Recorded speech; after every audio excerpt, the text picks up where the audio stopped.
வணக்கம். நான் ரத்திகா பவழமல்லி. வகுப்பறை கதைகள் அப்படின்னு சொல்லி ஒரு காணொளி நிகழ்ச்சிகள் சிலதை நான் போட்டேன். பிறகு நீண்ட இடைவெளிக்கு பிறகு இன்றைக்கு தான் நான் குழந்தைகளை பற்றி பேசணும் அப்படின்னு நினச்சி பேசுகிறதுக்காக இப்போ வந்திருக்கேன். நிறைய ஏப்ரல் மே 2 மாதமாக குழந்தைகளுக்காக விடுமுறை விட்டுருக்காங்க. ஏன் விடுமுறை விட்டுருக்காங்க அப்படின்னா வெயில் ரொம்ப ஜாஸ்தியாக இருக்குது. அதனால தான் விடுமுறை விட்டுருக்காங்க. ஆனால் நிறைய பெற்றோர்கள் என்ன பண்ணுறீங்க அப்படின்னா அந்த குழந்தைங்களை போட்டி அப்புறம் கிளாஸஸ் அப்படின்னு சொல்லிட்டு மறுபடியும் அந்த குழந்தைங்கள வெயிலில் போட்டு வாட்டிகிட்டு இருக்கிறத நான் பார்த்துட்டே இருக்கிறேன். விளையாட்டு போட்டிக்கு கூட்டிகிட்டு போகிறீங்க. அது ஒரு மொட்டை மைதானமாக இருக்குது.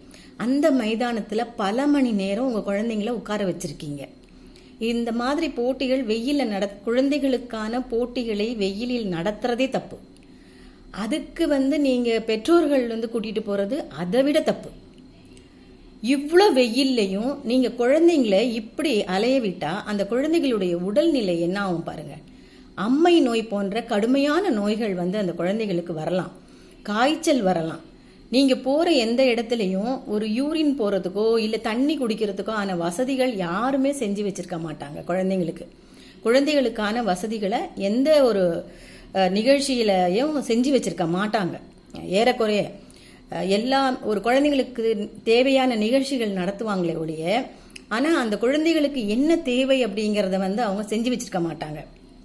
பெற்றோர்கள் மறுபடியும் விடுமுறைக்காக வீட்டில் இருக்க சொன்ன குழந்தைகளை வெளியில் அழைச்சிட்டே போறீங்க. ஏதோ ஒரு நாள் தீம் பார்க் போறீங்க, இல்லை வேற எங்கேயோ ஒரு இடத்துல போறீங்கன்னு சொன்னால் பரவாயில்ல. சமீபத்தில் கூட ஒரு குழந்தை குடும்பத்தோட குலதெய்வம் கோயிலுக்கு போய் அந்த குழந்தையால் அந்த வெயில் தாங்க முடியாமல் இறந்து போன ஒரு செய்தியை நீங்கள் எல்லாம் படிச்சிருப்பீங்க. இந்த செய்தியை நாம் எடுத்துக்கணும். பெற்றோர்கள் நம்ம எடுத்துக்கணும்.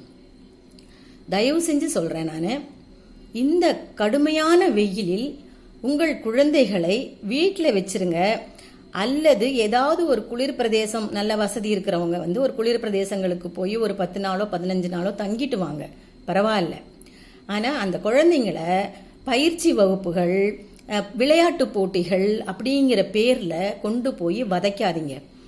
அவங்க வருஷத்தில் முக்கால்வாசி நாட்கள் பள்ளியில் ஒரே வகுப்பறையில் கழிக்கக்கூடியவர்கள். இந்த பரந்துபட்ட உலகத்தை பார்க்கணுன்றதுக்காக தான் விடுமுறை விட்டுருக்காங்க.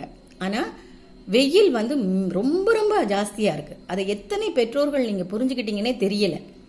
குழந்தைகளுக்கு அதீத அறிவை வளர்க்கணும், அவங்களுக்கு ஒரு ஓவர் நாலேஜ் கிடைக்கணுங்கிற பேராசை, அந்த பேராசையை தயவு செய்து கட்டுப்படுத்தி கொள்ளுங்கள்.